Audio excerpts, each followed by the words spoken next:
कालीकूर्चसमायुक्तमायाकूटोपदेशतः प्रणवार्थप्रबोधिन्यौ नमामि गुरुपादुके श्रीगुरुभ्यो नमः क्रीं मात्रे नमः नमः सदसे. We are continuing on with the Holocaust narrative debunking of Nityananda. So let us start with the audio portion and we will continue from there. The reason why I am keeping the speaker here is because I want to record his audio into my mic. Hindus, wake up, wake up. Just getting one job, getting married, 2 kids and 1 house and a good salary is not life. Hindu youth is getting brainwashed.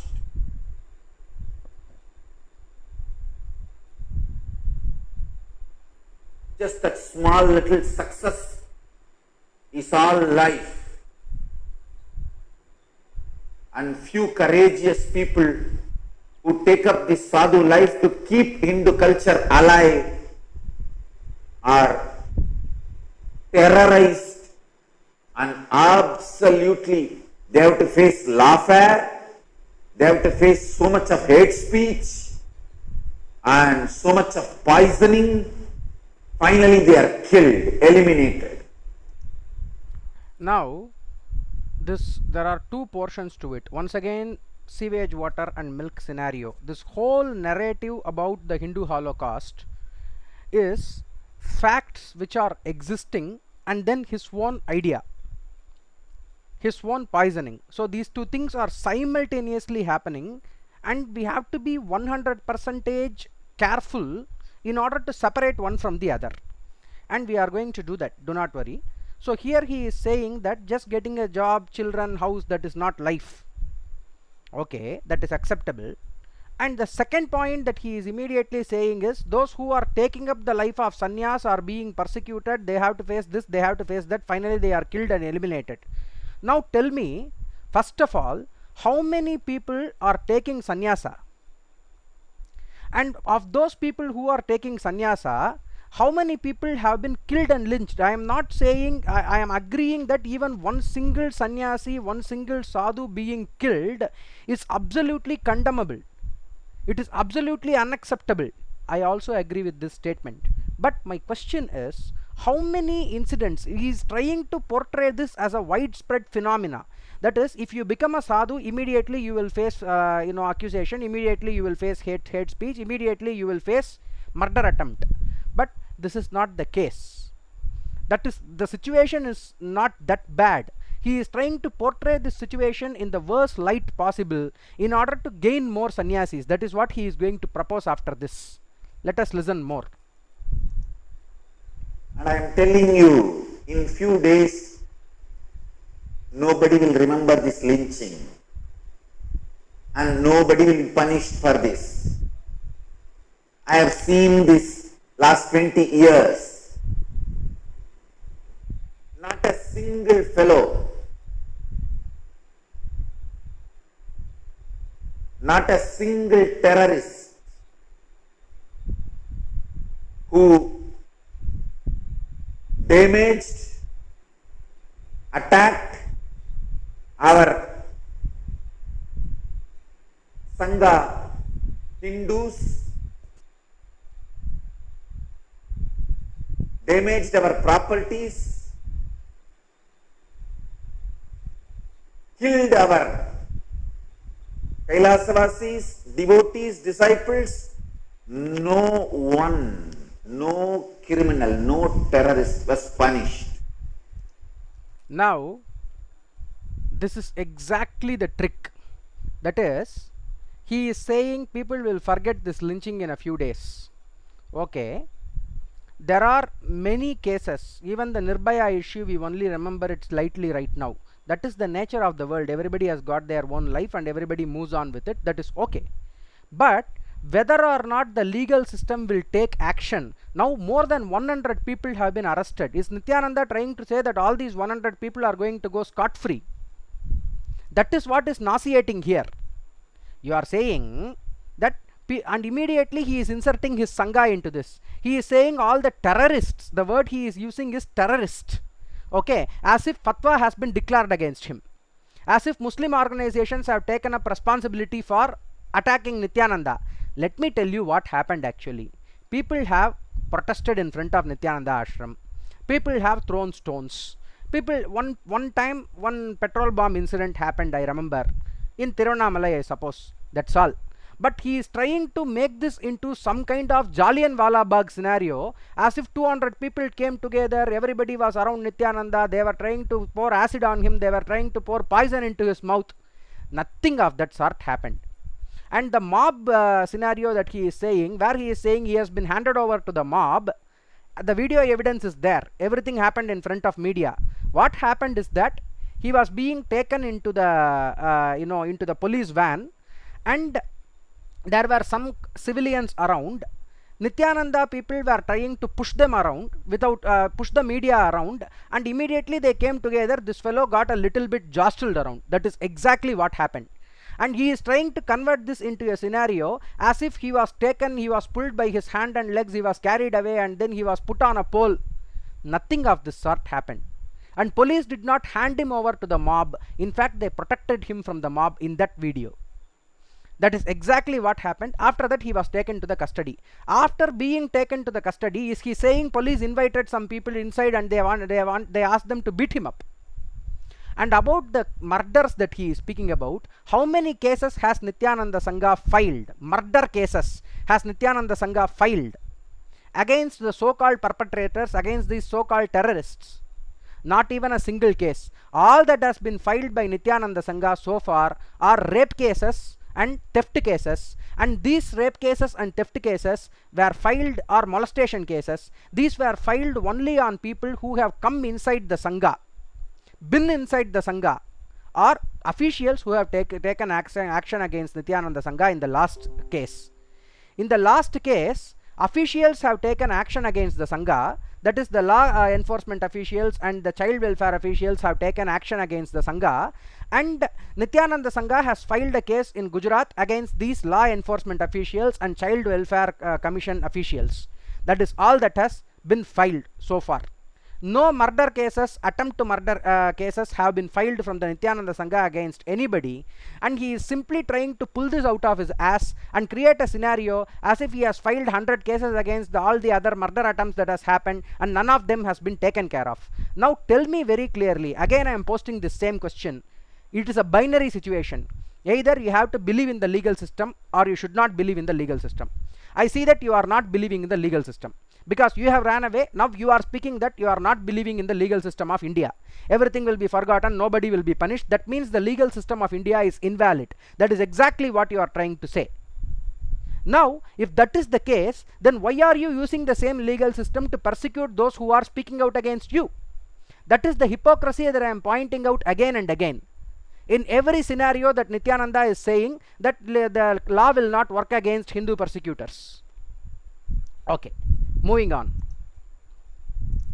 It is 20 years now I am facing this.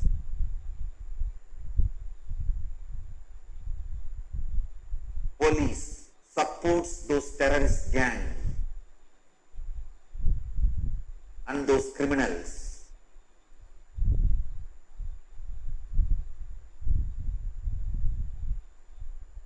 So much I have gone through, and my Sangha has gone through.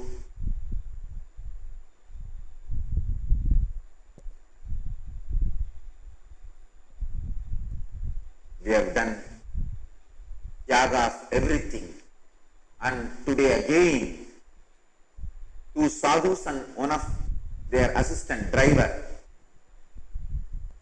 they belong to my sampradaya. Come on. Idha tanda ni solnan paatindrunda. I wanted you to say this and you said that. To which sampradaya, Nitiye? To which sampradaya? To your Saiva sampradaya? They don't belong to that. You are calling yourself the Adinam. Okay. Or to the Nityanandeshwari sampradaya. What sampradaya is that? Now, as far as the Ekadandi sannyasa, you are not carrying an Ekadanda. You are not a Nama sannyasi. You are not a Krama sannyasi. What sampradaya are you speaking about here? The sampradaya that you have created yourself, only you and your sangha belongs to that sampradaya, and that is a fake sampradaya that has got no lineage whatsoever, you asshole.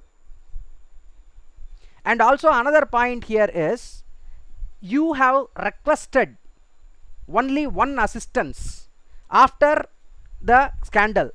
You called the media, you held a press meet, and you said that my sangha is under attack from abusers.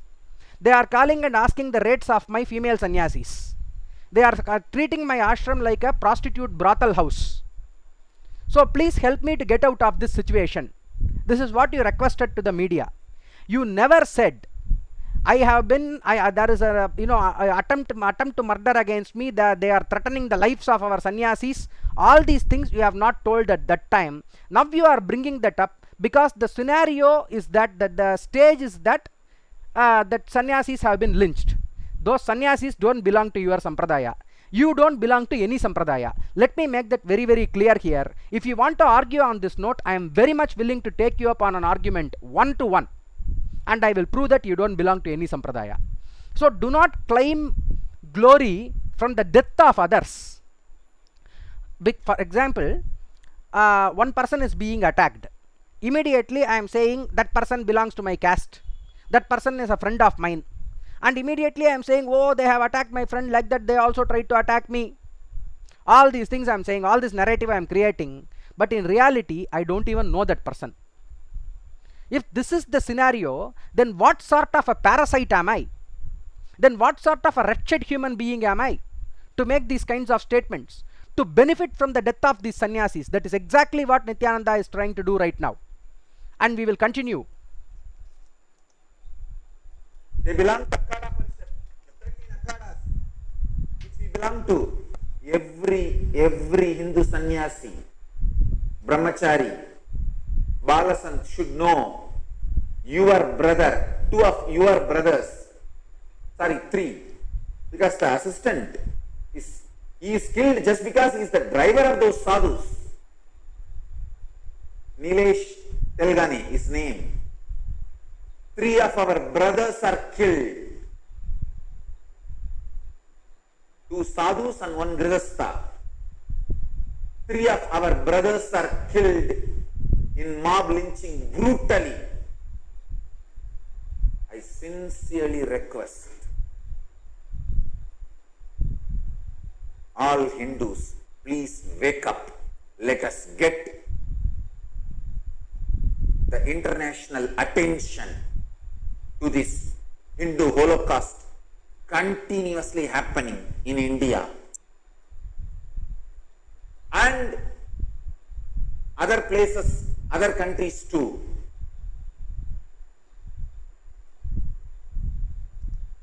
Now Nitya, give me 10 examples of mob lynching of sadhus in the last 10 years, apart from your stupid sangha. There is no lynching incident. 1 or 2 cases are there, but it is not as widespread as you are trying to make it out. And second thing here is, you are saying they are from the Akada, so they are my brothers. So if you are a sannyasi belonging to the Akada, then let me ask you a very, very simple question. Where is your Ekadanda? Why are you not carrying it? Where is your Krama Sannyasa Diksha? Who gave you the Krama Sannyasa Diksha? You have no rights to claim yourself as a sannyasi, so the base itself is shattered. So whatever you are saying after that is meaningless. You are simply trying to create some kind of relationship with these sadhus so that you can get the sympathy for them being killed. That is exactly what is happening in this entire video. Continuing on.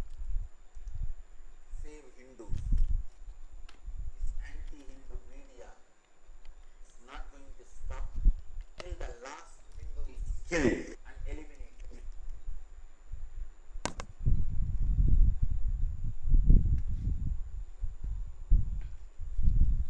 And after they kill that last Hindu, the story also will be, he was responsible to get killed.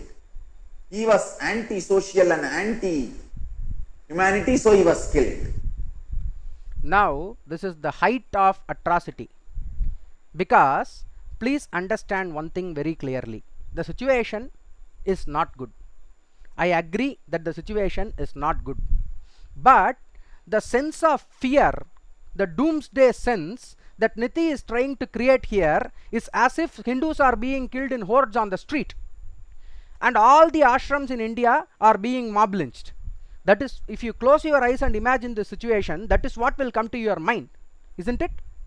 So basically, this narrative is being used by him again and again in order to create a scenario of doomsday, and he is saying the media will not rest. Now tell me, where is the media involved in all of this?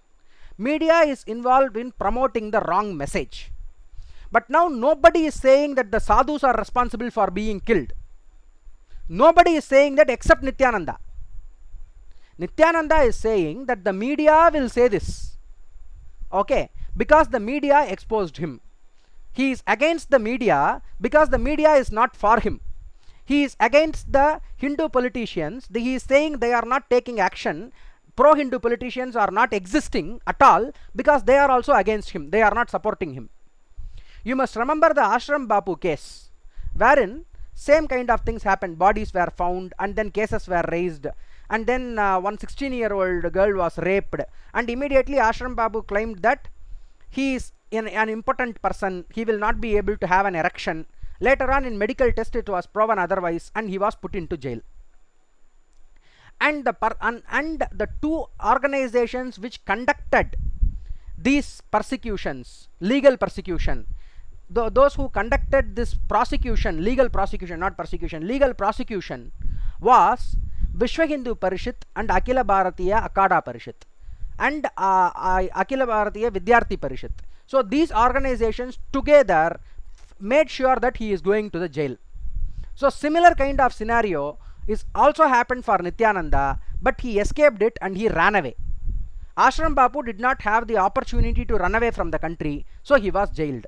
Nityananda ran away from the country, so he is not jailed. That is the simple difference here. Other than that, everything else is the same.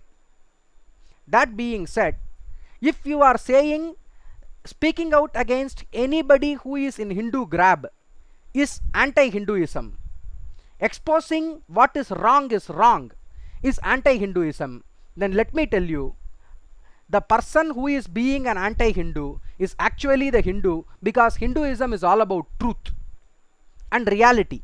It is not about fake stories, fake narratives, and it is not about creating a doomsday scenario constantly to benefit out of it. That is what Christianity is all about. That is what the evangelical Christianity, that is what the missionaries are all about, and you are simply doing the same thing.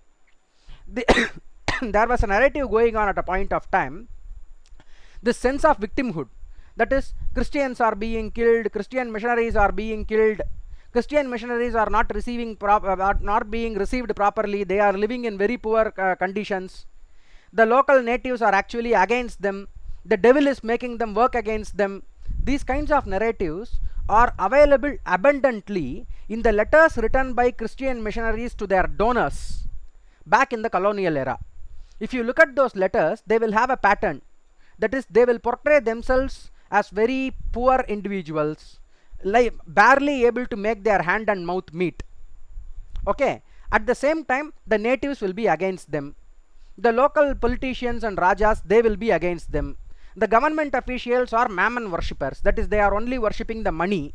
So they are not supporting the Christ. So this kind of narrative will be abundantly available in the missionary letters written to donors. So this is one more missionary letter written to donors by Nityananda, overstating the danger of the situation, understating the actual possibility of Hindu revivalism inside India, and saying individual and bringing in the word international attention. The word international attention is being used because Nityananda requires international attention right now. In case if he is getting a red corner notice, he must have some kind of international support to at least run around for some time before getting caught. So he is speaking about international attention here, while the actual requirement is not international attention but national revivalism of the nationalistic feeling. India is referred to as Hindustan in Hindi, so Hindu land in Hindi. So that realization is what is required.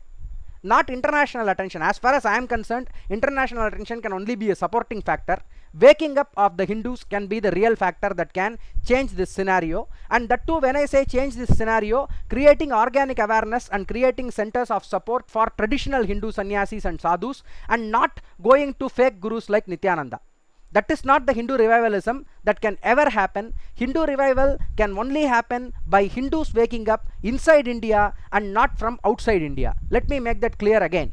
And in this example, I would like to narrate one thing about Swami Vivekananda.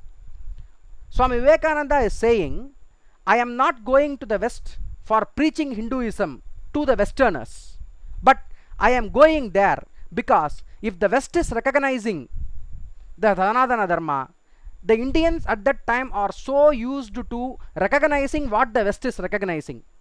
For them, Lord Cornwallis has to write the introduction to the English translation of Bhagavad Gita to appreciate Bhagavad Gita. That was the mindset at that time. So, I am going to the West, and even if they are not agreeing to follow Hinduism, if they are at least accepting it on an intellectual level, then the Hindus who are following Hinduism will accept it on an intellectual level, and that is my aim. So he is using the Western world as a support for making Hindu revival inside India, and that must be the actual correct approach, not like creating international attention. What is international attention going to do? I asked this in the last video, again I am raising the same question. Moving on. Let us stop this Hindu Holocaust. Say, oh Hindus, Hindu sadhus, if you guys keep quiet, that same terrorist gang which killed the sadhus yesterday, they are not going to keep quiet. They are going to come to you next. Don't think, oh, they have not attacked my ashram. They are going to come to you next.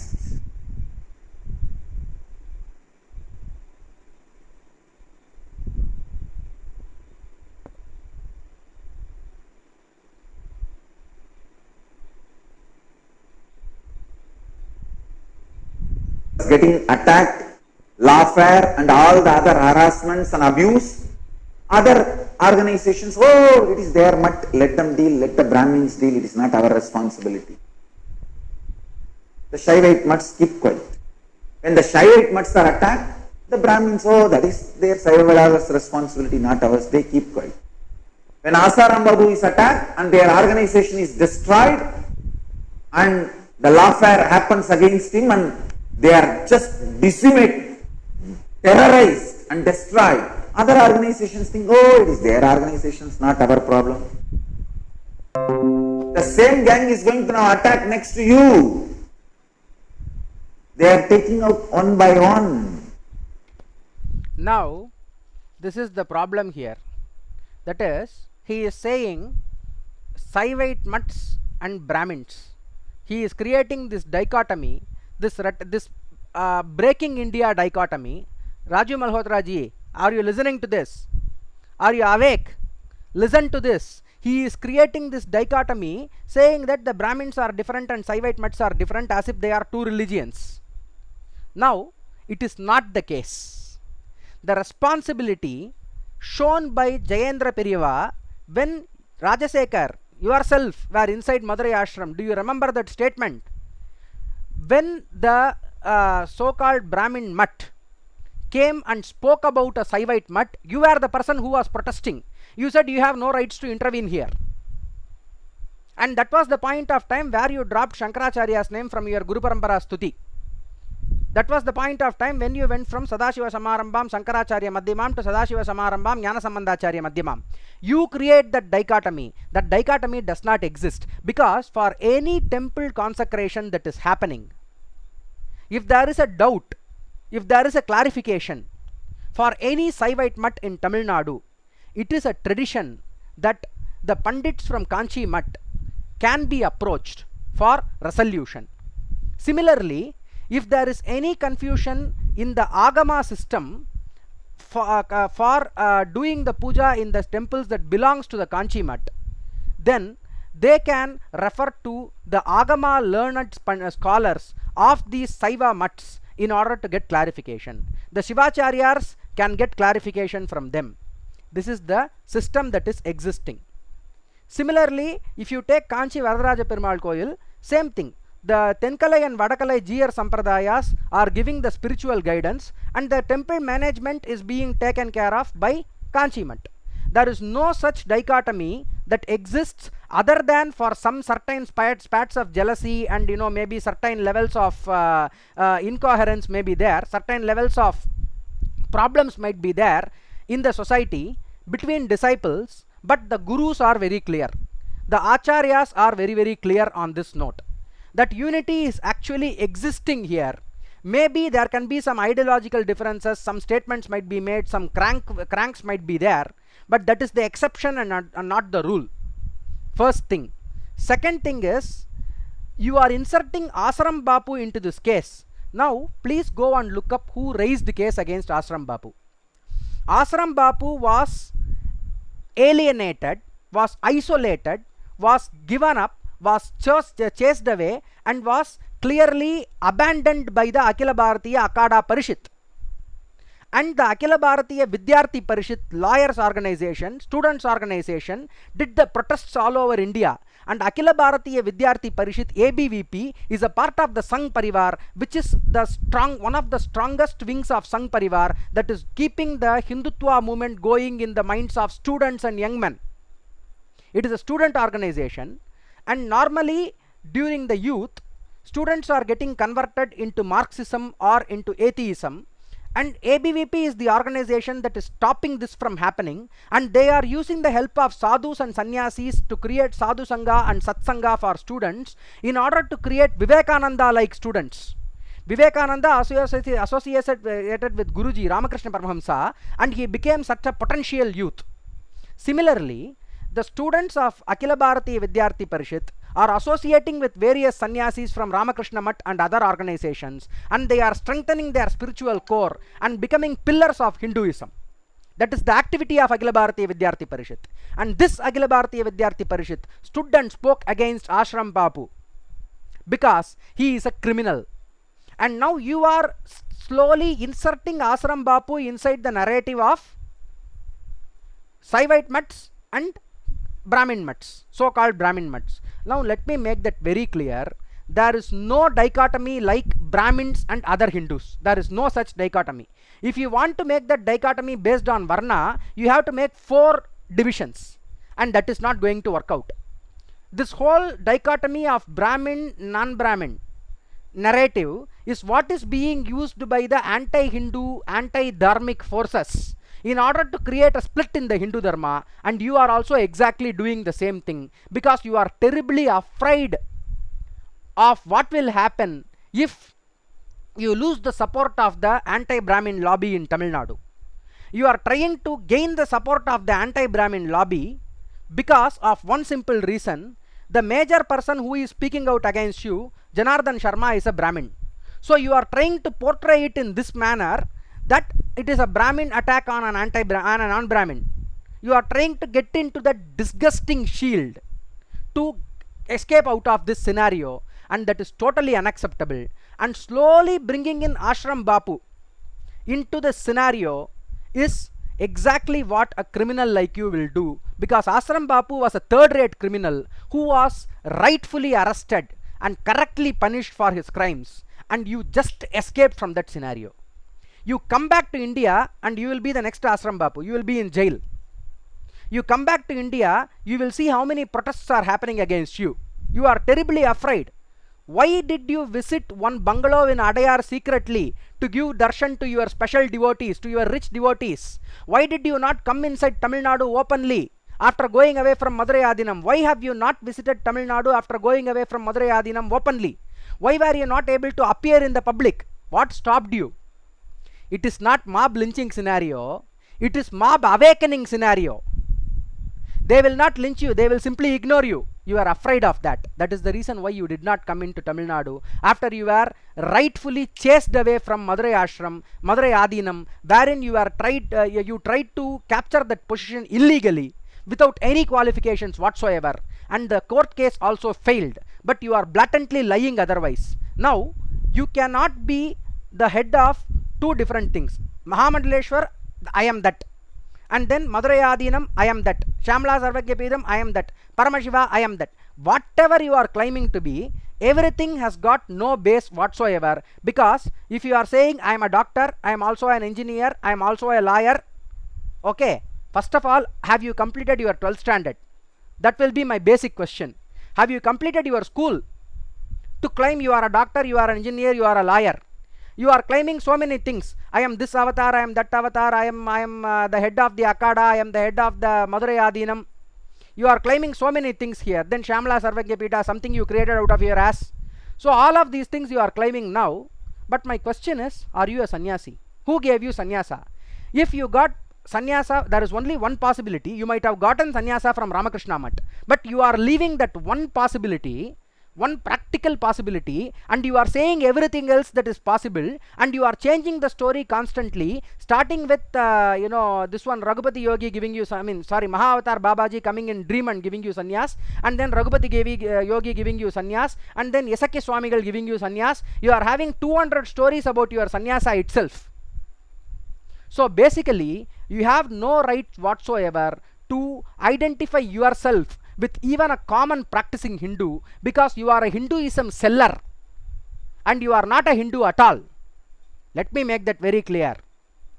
And beyond that, this whole scenario is just shameless, pitiless, heartless milking of the killing of 2 sannyasis in India for your own benefit. And we will end this video here.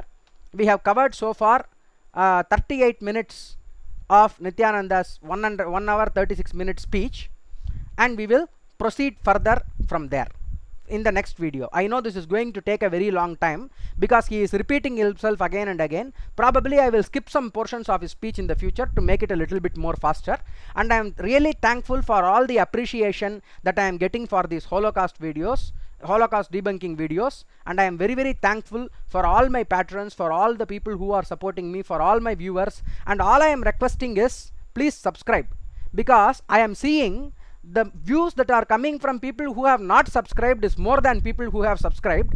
So what you are essentially doing is you are searching for my video and you are seeing that, okay, but I want you to subscribe because it will be easier for you to get my notification, and that is the request that I am making in this video. That being said, we will end this. Dacham yora vranimahe gatam yajnaya gayatam yajnapataye daivi swastirastunaha swastir manushebhyaha urdvanjigatu veshajam shanno astu dvipate sanchatushpate am shanti shanti shanti. Shri Gurubhyo Namaha. Namaste.